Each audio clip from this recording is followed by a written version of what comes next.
నాకెందుకు అర్థమే కాదు, మీకెందుకు డౌట్ వస్తుంది?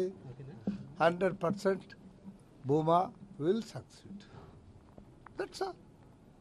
కొన్ని చెప్తా అంటారు, కథలు చెప్తా అంటారు. ఎన్ని కథలు చెప్పినా final result will be Bhuma. That's all. Telugu Desam. మీకు దాని మీద ఎందుకు అనుమానం అవసరం? ప్రభుత్వ వ్యతిరేకత ఏం లేదంటారు సార్ ప్రజలు?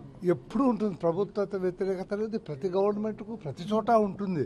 కానీ దాన్ని ఓవర్క్రాస్ చేయగలదు ఇవాళ సీఎం గారు చేస్తున్నటువంటి కార్యక్రమాలు, స్పెషల్లీ అక్కడ జరుగుతున్నటువంటి డెవలప్మెంటు, ఆ ఏరియాలో వస్తున్నటువంటి ఇరిగేషన్. మెయిన్ థింగ్ ఈయనకు శ్రీరామరక్ష ఇరిగేషను సీఎం గారికి. That is doing it excellently beyond our expectations. 100% will succeed. అంతు చిక్కని రహస్యాలు, మరెన్నో మనకి తెలియని పురాతన కట్టడాలు, వాటి వెనక దాగిన నిజాలు, పూర్వీకుల ఆచారాలు, మరెన్నో మూఢ విశ్వాసాలు, ఇలా కాలగర్భంలో కలిసిపోతున్న రహస్యాల కొరకు సబ్స్క్రైబ్ చేయండి రహస్యవాణి ఛానల్.